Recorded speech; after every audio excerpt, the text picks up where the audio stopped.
This is a review of our motorcycle trip in Scotland. We left San Francisco Airport on a Saturday and headed to Edinburgh. We traveled about 1,300 miles for the total trip up to the Orkneys and mostly stayed in northern Scotland. We had booked our tickets with ScotRail, and this is an image of one of the older trains coming through the station, which was kind of cool to see. We stayed at the Royal Highland in Inverness. They had a really good salute to the cartoon wars in Egypt. The Inverness isn't as wealthy, quote unquote, as Edinburgh, but the architecture around the town was fascinating. This is an image of the Victorian market, which was a hub in the early period of Inverness for fishermen and the butchers, which was kind of cool to see. Additionally, we saw these interesting signs throughout the town, and it turns out these are surveyor marks or benchmarks. Cool. Here's Mac having his English breakfast in England, and a view over the riverfront. Next, we got to see Beaulieu Priory, and Mac was very excited to see this because it's the last stop of a couple Mackenzies, and I was interested to see it for the architecture. It had fallen in disrepair and had been destroyed. There's Prior Alexander Mackenzie and Kenneth Mackenzie. I enjoyed the architecture because in the sandstone, you can see the sandstone they carve, and the other harder stones, the granite stones, they don't. This is leaving Muir area and heading up the coast. Here's a little tea break because you always need to have a break for tea. The scenery going up the western coast of Scotland is absolutely beautiful, as you can see in some of the images here. We also, on the drive, got to see Dunrobin Castle, which is very beautiful, more modern castle on the way up to Helmsdale. We stopped along the road, got some snaps, and then stopped into Helmsdale Port, which is here, which was a very lively fishing port back in the 17th, 18th century. Along the way, we noticed a few of these towers. These towers were actually called the Duke's Candlesticks and were used by fishermen to guide them to the river mouth. We stayed in Halkirk and enjoyed our stay there, and then moved on to catch the ferry in Scabster over to Orkney. The ferry ride was about an hour. It was a great ride, beautiful views, stunning scenery. This is the Isle of Hoy, and here you can see the Man of Hoy looking very proud. This is our camp on the first night, and we stayed in the Nest campground, which I highly recommend. This is us getting up in the morning, shuffling around from our tent, getting ready for the day. Orkney is absolutely gorgeous. This campground was great. Stuart, the gentleman who helped us at the campground, was very friendly. And this is some shots as we left the campground to start our exploring of Orkney. And if you look kind of to the right, you'll see the remnants of the wave generating machine that proved to be not very successful in energy generation.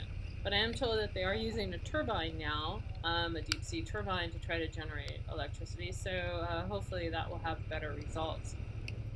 We pretty much found Orkney to be a lovely place, and you could easily spend 2 weeks of your vacation or more exploring the roads, exploring the ruins, and just kind of submersing yourself in the Orcadian culture, as they like to call themselves. This is the Fleet Butcher Shop, and they have blood sausage and haggis that you can purchase and cook at your camp, which I highly recommend. We also got to see some interesting cars. Don't see them here in the States. And around Stromstad, there's some old architecture. We also got to see some Neolithic sites like Unistan with sheep guarding it very attentively. And Mac chose not to go in it because the entrance was midget size. And then once I got in it, I found old graffiti dating back to the 18th century. which I thought was rather unusual. We continued on down the road to look at some other sites. These are the Standing Stones of Stennis, and very beautiful, very picturesque, not a lot of tourists. And the Orkney weather was being very kind to us. So we got out early and were able to explore the site quite well. Again, there's sheep all over the place, and it was lambing season, adorable. We got to see some additional sites there, which was nice. And we continued to admire the stones and the history that was there. Uh, it was just gorgeous, and the scenery is gorgeous. Again, additional graffiti on the stones. And as you can see from the stones, there are more cairns to observe. So that's interesting. On the map we have got for Orkney, and one of the archaeological maps that I'll show you later in the video, there had been a denotation of a castle. So we took this little side route down these dirt roads to go look for the castle. And you can see I have taken my gloves off now because I'm looking at my map and, you know, gearing up and gearing off to do this type of exploration takes a little time. But it was really interesting to kind of go down these little roads and see what was down them. And the Scottish or the Orcadians are very friendly, so there wasn't anybody running out, you know, you're on your land. But when we got down to the castle site, basically what I found was kind of like a sheepfold, where they had probably taken the old castle down or the old structure down, and actually some of them were loading the stones up on pallets, I'm assuming to be sold. The next day we had breakfast in camp with blood sausage, and Mac was a good helper and helped cook. And then we headed off to Bursay. Bursay was really fascinating, and it's interesting. It's only accessible at low tide, so we had to get there at low tide. And it's interesting to think of this completely covered with grass. You would not even know it was there. And this is, again, an Iron Age village that could have went back at least 5,000 years or more. This is looking at the island that the village is on, and you can see if it was not low tide, you would have not been able to get out to it. And then this is heading down the road. And again, I might have already said this, I'll say it again. The roads in Orkney are designed for motorcyclists. They are pretty good tarmac throughout. I can't say that about the rest of Scotland, but for Orkney, it's pretty good tarmac. Things are well labeled, and really it's a small to medium island. This is coming up on a ruin of a Duke's hold. It was Duke Stewart at the time, Mary Queen of Scots' illegitimate nephew, I think. And he didn't last very long, nor did his stronghold. They called him the Earl of Bursay. He was Robert Stewart, and correct me, I'm sorry, he was half-brother to Mary Queen of Scots. And this is about 1569 to 1574. When Cromwell came through in the 16th century, it was already denoted that the structure was in ruin. So I'm sure the locals used the stones to build their homes and to build their sheepfolds at the time. But just a really cute little town.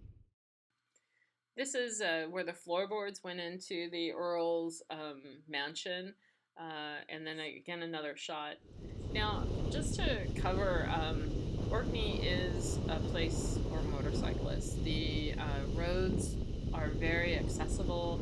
All the amenities are there. In Stromstis, there's, you know, a camping store, market, everything that you could need to fulfill your trip.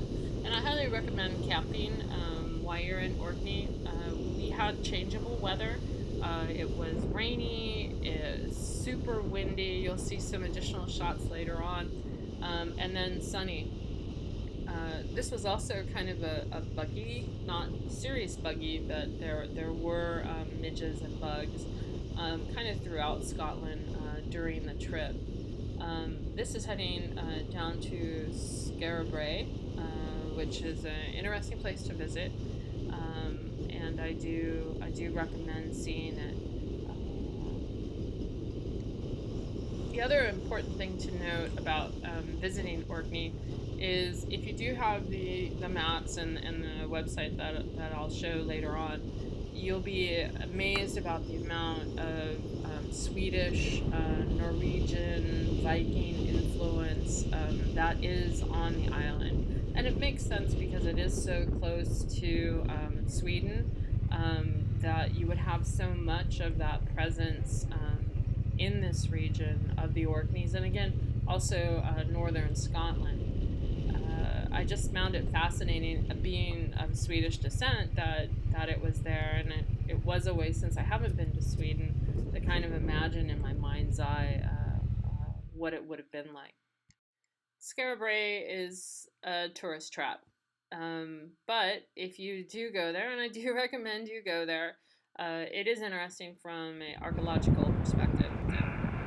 This is some shots taken over Scarabray proper, which was interesting. It is a Victorian revived location, but you can get a feel for what it would have been like for early peoples to have lived there. They also have a falconry display at the mansion or the estate. I recommend, if you have the opportunity, to go see it. It's very well done, and the hosts are very kind and informative. We then took a drive down to the Tomb of the Eagles and past what was called Churchill's Barriers. Now, Churchill built these to prevent the U-boats from coming in and sinking Navy ships during World War One. And some of the ships that were sunk can still be seen today. So that was an interesting piece of history to learn. So we said goodbye, unfortunately, to the Orkneys, and it was really sad to leave. I didn't want to go. I could have stayed there longer, but there was more of Scotland calling. And as you can see, the campground was right to the right, and the view was just awesome. Additionally, there were a lot of things to see near the campground within walking distance. So I highly recommend Orkneys if you're planning a trip to Scotland. Of course, we couldn't miss John of Groats, and tip of the hat to Long Way Around in our picture there. We then headed down towards Tongue and ended up staying at a hotel called Ben Loyal. Highly recommend, helpful staff, good food, and a beautiful view of the Ben Loyal range. Additionally, there's about a, I don't know, 40-minute hike up to Castle Vere from the hotel, and the view from there is gorgeous. We then left Tongue, going down the coast towards Glengarry to see that. And the beaches along the side, there's nobody on them, absolutely gorgeous. And the mountain ranges, the scenery, I mean, you either expect to see Highlander, Braveheart coming over the mountain, or a dragon or something, but again, just some stunning scenery, as you can see from the pictures. The drive is okay on bike. There is a lot of traffic on the road between these two locations, and a lot of caravanners who drive very aggressively, and the lorry drivers drive very aggressively. This is a castle called Castle Ardevec, which was taken over by the Clan Mackenzie, which made Mac very happy. But again, a beautiful location, and you're just driving, and boom, oh, hey, there's a castle there. And this castle has a lovely, I don't want to call it beachfront, but it does have a beach, and they say when the loch is high, you cannot get to the castle, which I believe. We then headed down to Plockton, which Plockton turns out to be a resettlement town as part of the clearances. And the clearances were really where, the wealthy aristocracy of London said, or aristocracy of the Scottish nobility said, hey, farmer, get off my land, I want to put sheep there. So this was one of the towns that was actually a design town to move the poor from these farming locations into town. which was fine as long as there was fish, but when the fish dried up, they called it Poor Town. Well, I have to highlight it's not Poor Town anymore, it's Tourist Town. But again, as a location and a one day stop or an overnight, I highly recommend it. The next day, we went to Eileen Donan, which Mac was very excited about. It rained a little bit on us on the way there. This is an image of Eileen Donan after Cromwell got done with it. And this is an image after it was rebuilt in 1932. It's actually a really cool castle to visit, and I highly recommend a stop by on your way. We returned back to Plockton for another overnight at Tingsay Nior, which was the B&B, and then headed out to do some more exploring in Skye. Skye was moody for us when we went to visit it, which basically means it rained on us pretty much the whole trip. But again, beautiful scenery, good roads, and we made it to Dunvegan Castle, which was the one castle that didn't get destroyed post the Jacobite Rebellion. Again, you can see another surveyor mark and a saucy wench in the main hall. And these are images from St. Kilda, historical images probably from the early 19th century, and then a view out of the castle. Good place to stop on your tour of Skye. This is in Glenfinnan, and this is a Glenfinnan house. Excellent hotel, highly recommend. Stay in the Jacobite room, jacuzzi, tub, can't recommend more. This is in McGarry Castle, looking outside their back, and this is Mac and me with a castle stalker, Monty Python, in the back. So it was nice to be able to see that on the trip. Again, another churchyard, kind of deserted churchyard, and a memorial to lives lost in World War I, which there were a lot of. This castle was a Campbell Castle, which would have made my mother happy as she was part of the Campbell clan.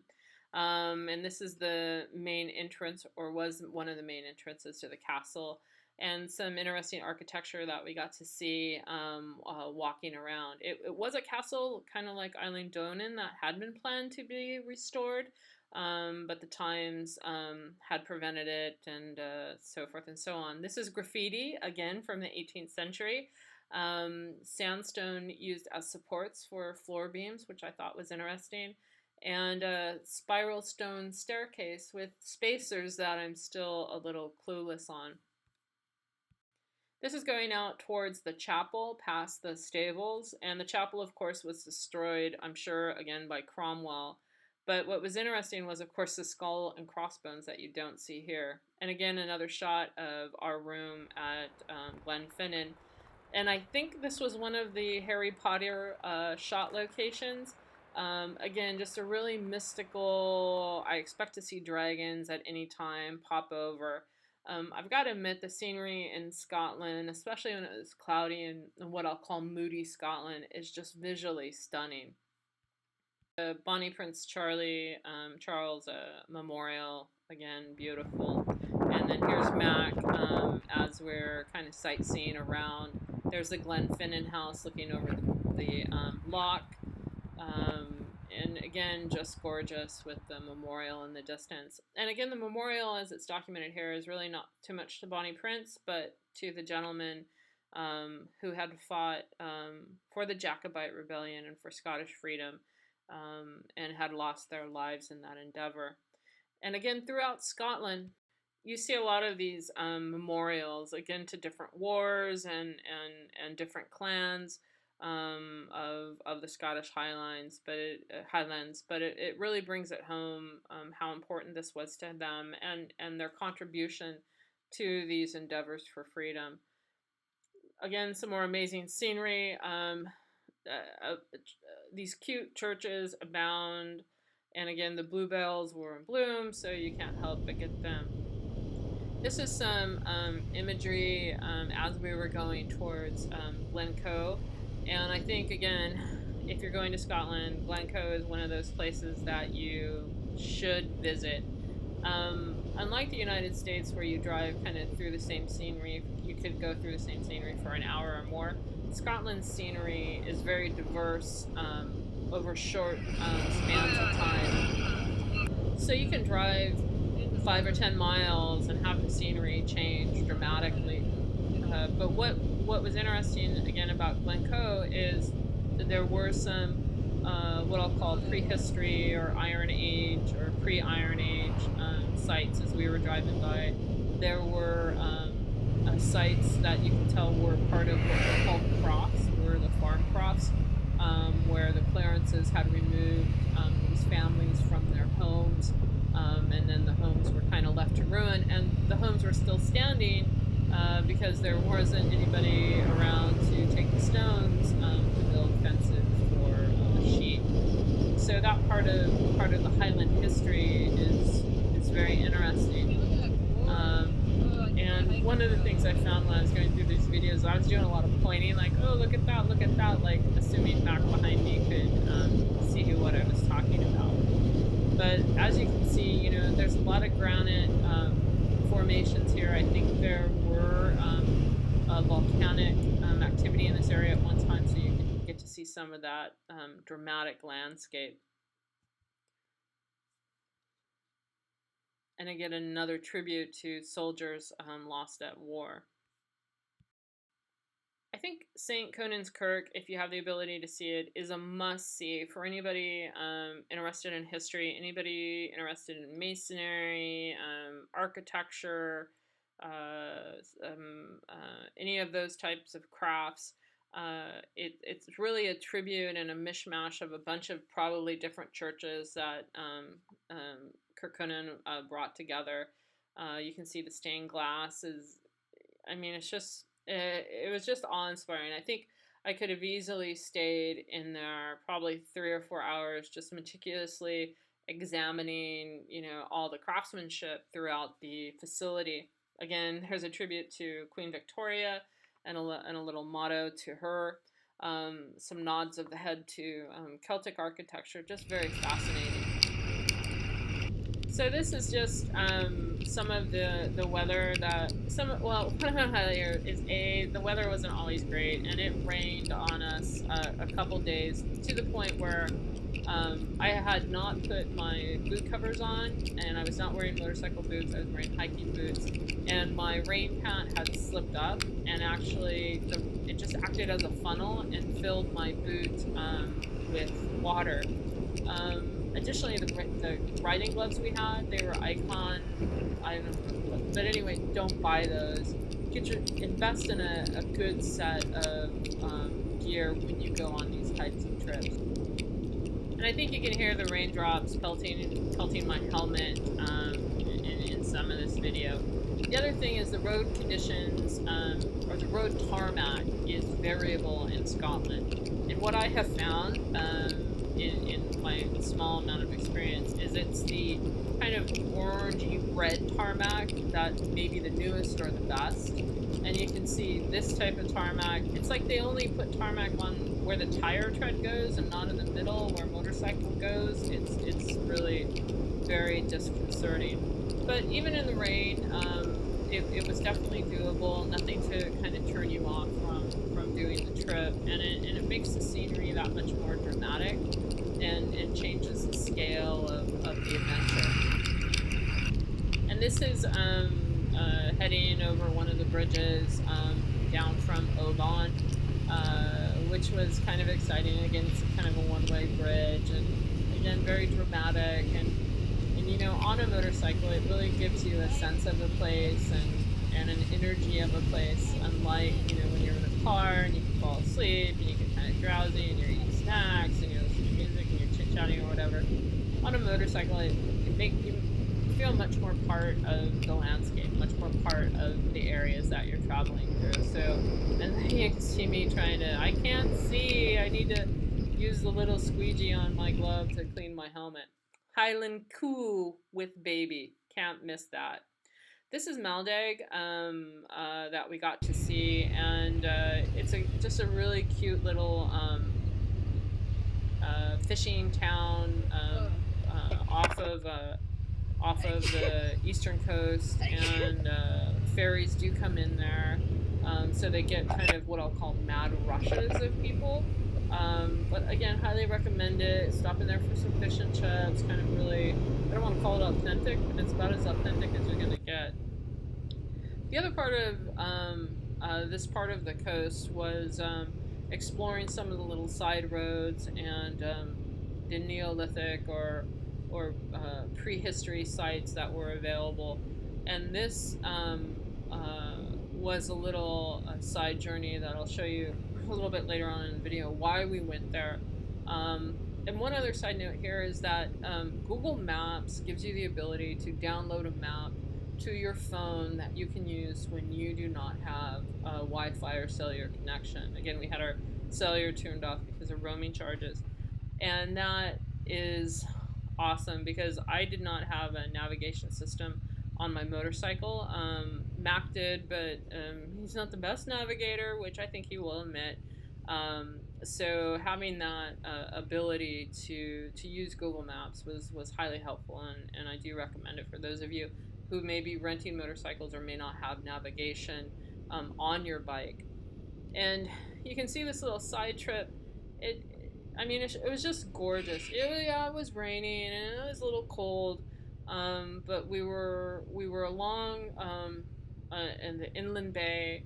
Uh, the road was awesome. There was no traffic. The scenery was just something out of a fairy tale book. And you can see the tarmac is like brand new tarmac, and it just made it really enjoyable to have this little sideline adventure. The one thing I will note though is keep track of your gas.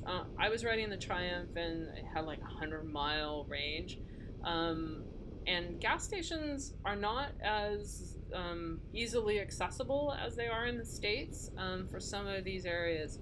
So that is something to kind of keep track of as you're riding. And Google Maps will also tell you where petrol stations are, so that is something to keep in mind as you are adventuring around. You can see the sheep on either side of the road at this location, and there were quite a few spots where there was a mother sheep and a baby lamb laying in the roadway, which made it that much more surreal. This is leaving a little a cove that we had visited, and kind of heading back down a Maleg. And again, just, I mean, I could ride roads like this for a very long time and not get bored. You'll notice I am on the wrong side of the road, which, as an American rider, getting used to riding on the left-hand side of the road was something that was a constant battle. Again, you see the sheep just kind of hanging out and me being very entertained by that fact because, quite frankly, in the States, it's not something we see or something we have the ability to experience unless you go out on somebody's 1,000-acre sheep farm, but then they're probably going to come chase you with ATVs and guns. And again, they were fat and just adorable. But you can see here, I'm on the right side of the road, and I'm very happy about that. Again, another shot of Maleg, the little port town. Now, this is what I want to talk to you about of why we went there. So I in our travels go to Google Earth, and again, being an amateur archaeologist, I'm always looking like, oh, where could have people lived, or what were they doing? And when I was exploring Google Earth on this particular track, one of the interesting things I saw, and you'll see it here in a second, is when I zoomed in, I noticed that there was peculiar lines. Now, what these peculiar lines turned out to be was fields. Now, this is a site that I recommend you use if you plan on traveling, and what it does is it lists out historic locations that you can visit.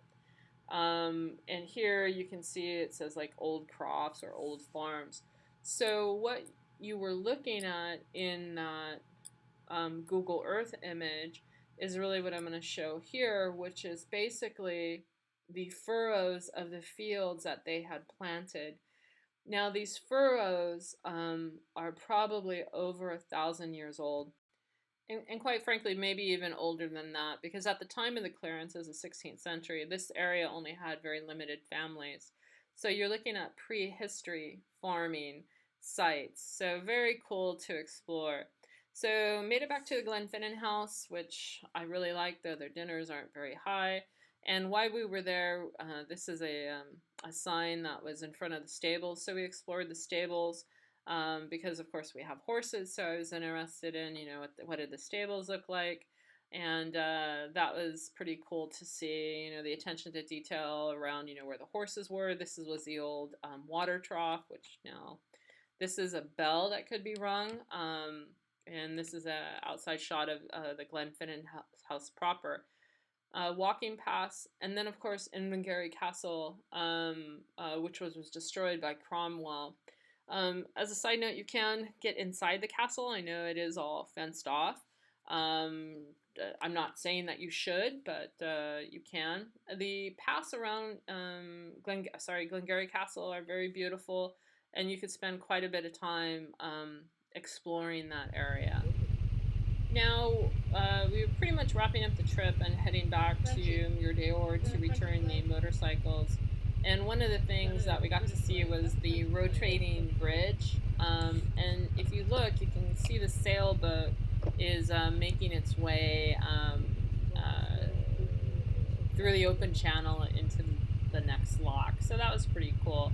And you'll also notice that the sun is shining. And what I want to highlight is it is actually about 80 degrees on this day. So this is just some more shots of the beautiful scenery that we got to see on the way back.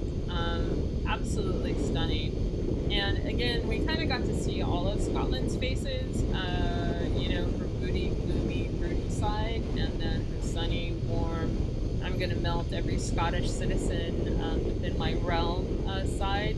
Because most of the tourists were like, oh, it's pretty nice. And then the Scottish people were like, oh my God, and they were like, we want it cold and wet again. So I understand the sentiment, at least from that perspective. But again, the ride back down to Muir was just glorious, and it was beautiful and quite speedy. This is at the Motorcycle Hire facility.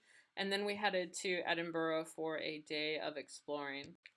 So we had taken the train back from Inverness, and Highland Motorcycle Hire, Raymond, was gracious enough to give us a ride to the train station. Got our hotel, which was way overpriced, and then did some sightseeing because we had a day before we caught the plane out. Edinburgh is fine, big city like San Francisco in a lot of ways. This restaurant, though, is an exceptional call out, Wedgwood, if you have an opportunity, eat there. And we got to kind of travel around, look at the sites. You can see I found another benchmark from the survey. And a lot of old architecture that was kind of torn down and replaced with newer architecture. This is an image, a painting of the quote-unquote cesspool that has been transformed into this park, which I thought was interesting. And again, images from the gallery that we visited showing kind of old Edinburgh and the hub of what was going on in around the 18th century when they were doing this revitalization of the city center. So very cool. And if you get the opportunity to see the gallery, I highly recommend it. A lot of Dutch artists and Spanish and Italian artists, but still worth the visit. Glenfriars is a old church and burial grounds. Very interesting for the symbology and the like. You can see Mac here at David Hume's grave. Again, some of the text that was used. Oh, can't miss a day without the pie. And if you know what this is, call it out. It's from Harry Potter. This is Mary's Close. It was a tour that we got to take that showed how people lived, in the early 16th century. And that pretty much wraps up the trip. We're off to our next adventure. Have a lot of fun. Talk to you soon. And keep a lookout for the next update.